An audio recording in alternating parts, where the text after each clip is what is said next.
Hi, I'm Nick Ross for IT Wired. Who are you and what do you do, please?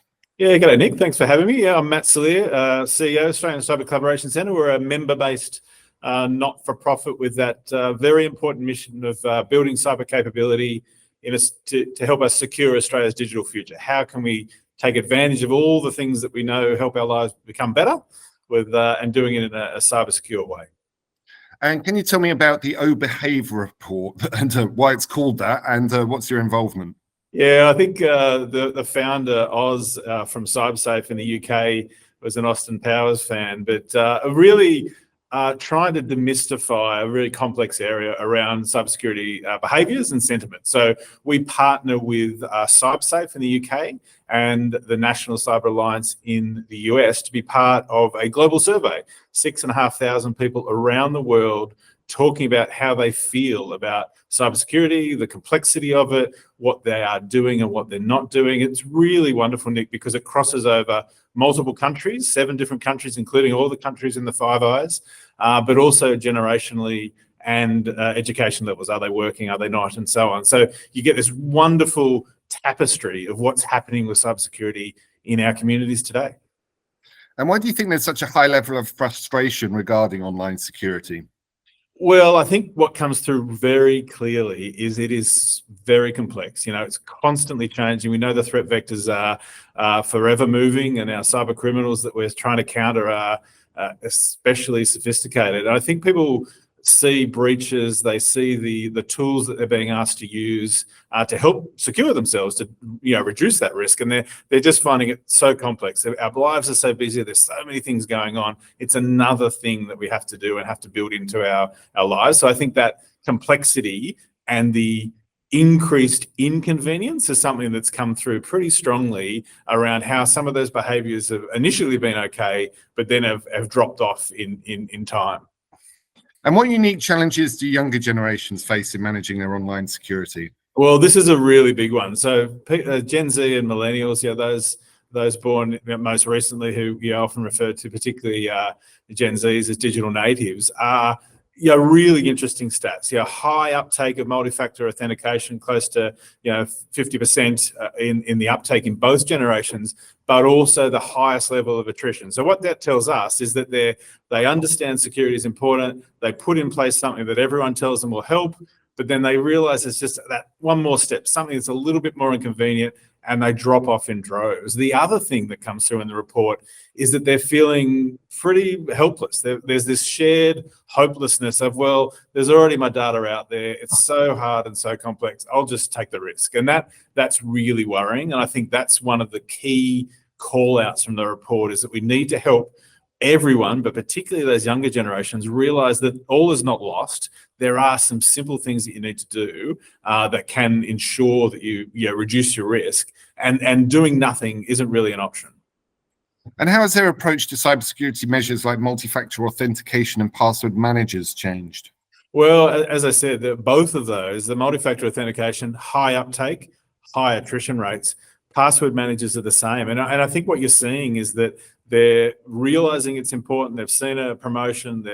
They've jumped on board because their applications, their banks or whatever have said that needs to happen. But then there's that one more step, or those 2 more steps that they've needed to do. That inconvenience isn't a trade-off they're prepared to make for how they participate in society. So a real challenge around how we help those very simple things. Both of those ones, password managers and multi-factor authentication, high uptake, high attrition, whereas the sort of the Gen X and the Boomer generation, not as quite higher uptake, but they're sticking to it. Once they get on the train of password managers and MFA, they're there, and we know that's a really good thing for the security that they then enjoy.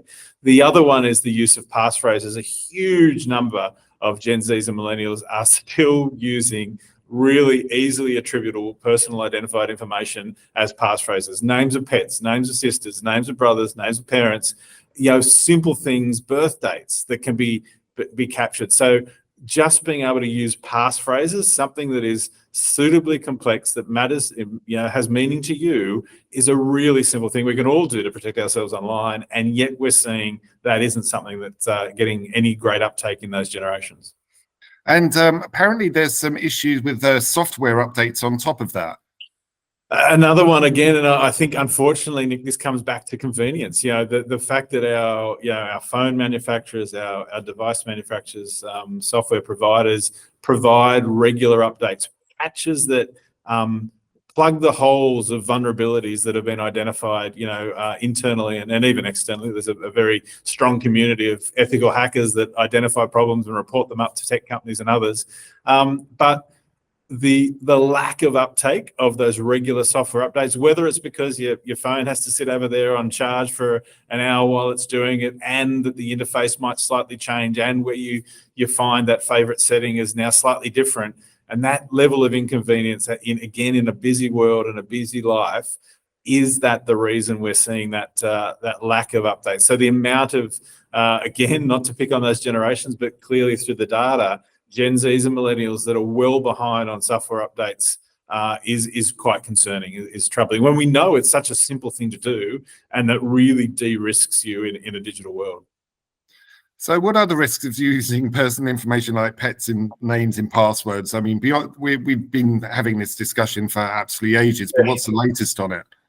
Well, again, very easily attributable, the amount of open source information that we all put online to participate in a digital economy means that those things are out there. A Facebook post with our pet's name on there, our birthday celebration or whatever it might be, being able to aggregate that data, if indeed you have that malicious intent as criminals do, means that they will be able to be more at risk. So, there are just so many other ways to create strong passphrases to protect the tools that you're used to using, and so it still perplexes me that is the case, and even passwords that are just one number pressed repeatedly until the thing opens.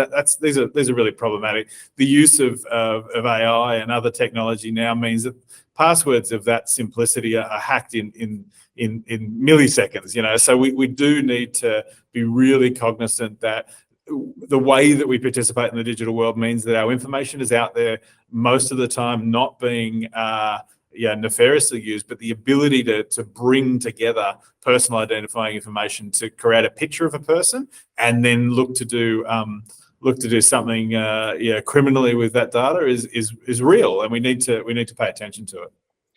And I'm always legally obliged to talk about AI. So how is that fitting into what you're seeing? Yeah, I've heard about this AI thing. There's something happening with it, isn't there? So the AI is clearly the front of mind, of late. Really interesting stats. I mentioned the global nature of this. India is one of the countries. 71% of participants in India trust the tech companies to do the right thing, to release AI technology that only empowers and better their lives without question. In Australia, it's low 30%. So we don't trust the tech companies, better angels, to do the right thing. So there's a level of skepticism on how AI will impact cybersecurity postures and behaviours. And I think that really becomes through, I said skepticism, but we don't have really clear data transparency. We don't have regulation on that. We know there's some changes coming to the Privacy Act and so on. And we aren't in a position where there is that level of trust in tech companies to do the right thing, people and de-risking over profit. So that discrepancy is quite stark across the different countries surveyed in the 6,500 people. But I do feel there is potential, tremendous uplift in AI empowering security solutions, albeit being very aware of these risks that it presents as well. And so, at the end of the day, what's in a nutshell your advice to help safeguard individuals and businesses online? Yeah, look, I think it's really simple. We know the Australian Cybersecurity Centre has put out some great information on this as well, but MFA, multi-factor authentication is a simple way, whether it's even text-based, and there are some fragilities in that, but any type of MFA is better than none. So that would be the first one. We've already mentioned significantly in this chat, passphrases and password managers. There is no reason not to enact those. They're easy to put in place now. There's a number of great providers out there that you can go to, and we know it has a really significant impact on your security posture. So MFA, passphrases and password managers, and probably the third is that software update. Those patches, those things that are put out by our device manufacturers, by our application and software makers, are filling holes in vulnerabilities that have been identified, whether they were vulnerabilities the whole time or whether they are now vulnerabilities because of technology changes. Those three things are super easy to do, and whether you're an individual, whether you're a business, regardless, that's where you should be. That's the minimum. That's where you should be to do it. The fourth I'd add, if you'd let, would be your backups. You know, we talk to small businesses every day of the week at the Australian Cyber Collaboration Centre about how long could they go without that data? What would happen if? And the ability to back up now is very simple. There's lots of different tools to do it. There's out-of-the-box solutions with some of the software that you get. So that backing up your data such that if and when the worst day happens, you haven't lost everything. That there's a window of time where there's pain, but you're able to recover. You're able to go on and keep the business or keep your personal life going. And certainly, we all know that if you have an individual breach, you know, the pain that it causes you as an individual is significant. So those four things I think I'd put at the top of the list for me. And how can potential partners work with you?